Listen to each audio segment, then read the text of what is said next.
კარიკატურები კვლავ რელიგიისა და გამოხატვის თავისუფლების წყალგამყოფად იქცა ამჯერად საქართველოში.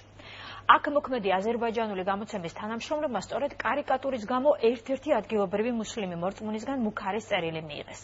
მუსლიმურ საგანმანათლებლო პორტალ რენესანს ჯიზე განთავსებული ნახატი ავტორების თქმით გალიაა, თუმცა მუსლიმთა ნაწილმა ის მეჩეთად აღიქვა და შესაბამისად შეურაცხყოფად მიიღო.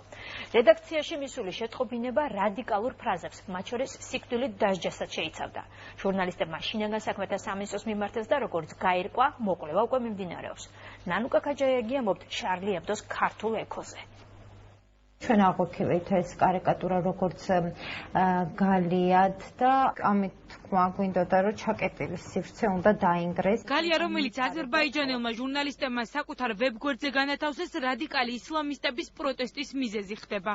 მათ ამ კარიკატურაზე გალიის ნაცვლად მეჩეთი დაინახეს და პროტესტიც სწორედ ამას მოჰყვა. სოციალურ ქსელში მასალის განთავსების შემდეგ რედაქციაში მუქარის შემცველი წერილები მიიღეს.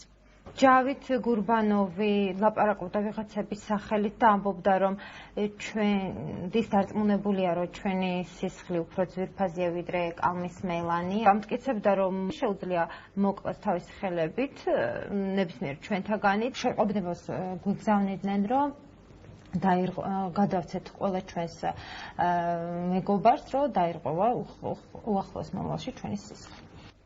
უკვე 3 თვეა მუქარაზე საუბრობენ რენესანს ჯის სხვა ჟურნალისტებიც.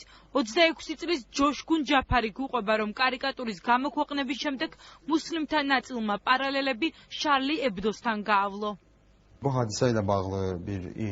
კარიკატურის გამოქვეყნება პარიზში მიმდინარე მოვლენებს დაემთხვა. ნაწილი მუსლიმებისა სვამდა კითხვას, რომ ნუ თუ საქართველოში არ არის ისეთი მორწმუნე, რომელიც მსგავსად დაიცავდა საკუთარ რელიგიასა და რწმენას.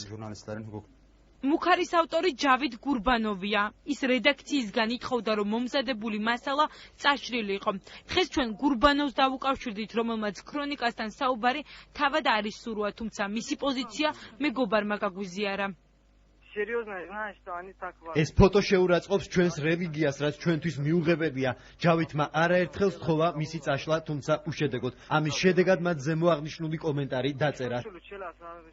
ჯავიდი უკვე დაიკითხა, თუმცა გამოძიება მომხდარზე ჯერ არ დაწყებულა. მომხდარში დანაშაულის ნიშნებს ხედავენ ახალგაზრდა იურისტთა ასოციაციაში. ამბობენ, რომ ჟურნალისტების უსაფრთხოება სახელმწიფომ უნდა უზრუნველყოს. თუ რეაგირების გარეშე გარჩება ეს შემთხვევა, შეუძლია გამყინავი ეფექტი იქონიოს მედია საშუალებებზე და არ მხოლოდ ამ ადამიანების გაჩუმება გამოიწვიოს, რაც წარმოადგენს მუქარის მიზანს, არამედ სხვა მედია საშუალებებსაც შეუქმნას ძალიან სერიოზული დისკომფორტი. ეფექტურ გამოძიებას ითხოვენ ჟურნალისტთა ეთიკის ხარტიაში, სადაც განმარტავენ, რომ ჟურნალისტებზე მუქარით დაირღვა ქვეყნის კანონმდებლობა.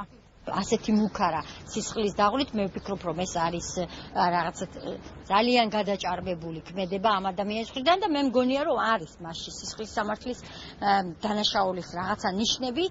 ვებგვერდი წელს იანვარში შეიქმნა. ამ ეტაპზე გამოცემაზე სულ 5 ჟურნალისტი მუშაობს.